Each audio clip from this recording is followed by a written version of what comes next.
आर्या एक दयालु लड़की थी। उसकी दयालुता और मुस्कान ने सभी का दिल जीत लिया था।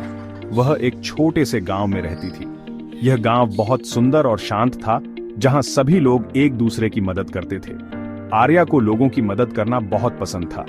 वह हमेशा दूसरों की सहायता के लिए तैयार रहती थी।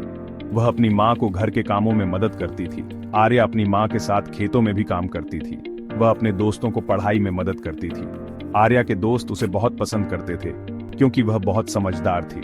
आर्या के चेहरे पर हमेशा मुस्कान रहती थी। उसकी मुस्कान से सभी का दिन बन जाता था। गांव में सब आर्या को प्यार करते थे। उसकी दयालुता और मददगार स्वभाव के कारण सभी उसे बहुत मानते थे। वह जहां भी जाती थी, सबके जीवन में खुशी भर देती थी। उसकी उपस्थिति से सभी खुश हो जाते थे। एक दिन आर्या ने एक रहस्यमय जंगल के बारे में कहानियां सुनी। ये कहानियां बहुत रोमांचक और अद्भुत थीं। ये जंगल गांव के ठीक बाहर था। ये जंगल बहुत घना और रहस्यमय था।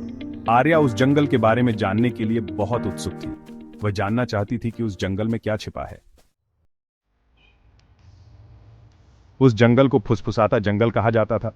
लोगों का कहना था कि यह जादू से भरा हुआ है और इसमें रहस्य छिपे हैं।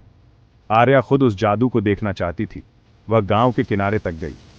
आर्या ने गहरी सांस ली और जंगल में कदम रख दिया। पेड़ ऊंचे और घने थे। अजीब और सुंदर फूल हर जगह उगे हुए थे। हवा में पक्षियों के गाने की आवाज गूंज रही थी। आर्या जंगल में और अंदर चली गई और हर कदम पर चमत्कार देखे। आर्या ने चमकीले नीले रंग की एक झलक देखी। वह जंगल में टहल रही थी जब उसकी नजर उस पर पड़ी। एक छोटी चिड़िया जंगल के फर्श पर घायल हुई पड़ी थी। आर्या ने देखा कि चिड़िया दर्द में थी और उसकी मदद की जरूरत थी। चिड़िया के पंख सुंदर नीले रंग के थे। उसकी नीली पंखों की चमक ने आर्या का ध्यान खींचा, लेकिन उसका एक पंख घायल था।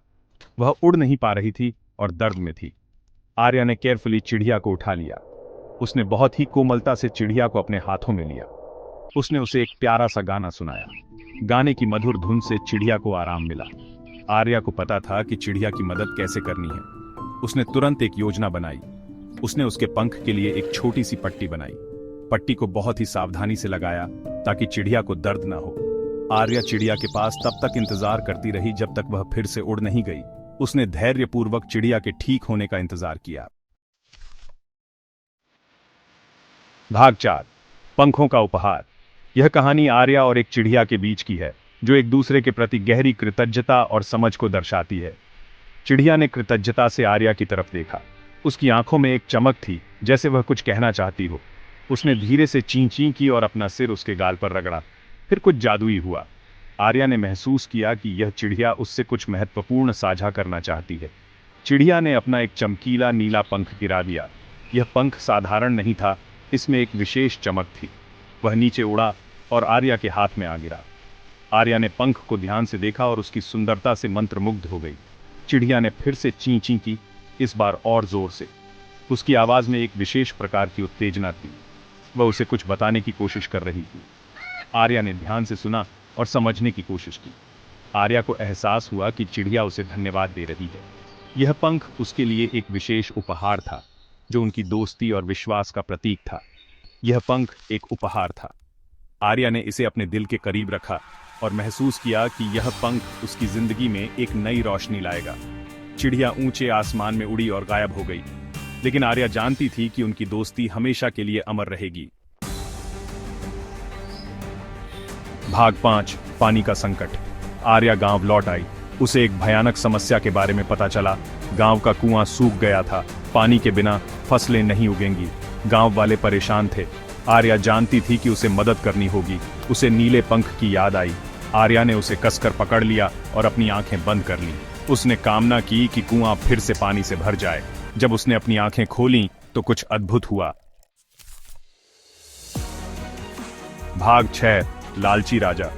जादुई पंख के बारे में बात फैल गई। यह बात पास के देश के लालची राजा तक पहुंची। वह पंख अपने लिए चाहता था। राजा अपने सैनिकों के साथ गांव पहुंचा। उसने आर्या से पंख देने की मांग की। आर्या ने मना कर दिया। वह जानती थी कि राजा स्वार्थी कारणों से पंख का इस्तेमाल करेगा। राजा गुस्से से भर गया। उसने अपने सैनिकों को उसे पकड़ने का आदेश दिया। आर्या जानती थी कि उसे चालाक बनना होगा। भाग 7, दया की जीत। आर्या ने पंख उठाया। उसने कामना की कि राजा दया और न्याय के महत्व को समझे। गांव में ऊर्जा की एक लहर दौड़ गई। राजा ने अपने अंदर एक बदलाव महसूस किया। उसे अपनी गलतियों का एहसास हुआ। राजा ने आर्या और गांव वालों से माफी मांगी। उसने एक अच्छा शासक बनने का वादा किया। आर्या गांव लौट आई। वह एक सच्ची नायक थी। आर्या ने दिखाया था कि साहस, बुद्धि और दया किसी भी बाधा को दूर कर सकती है।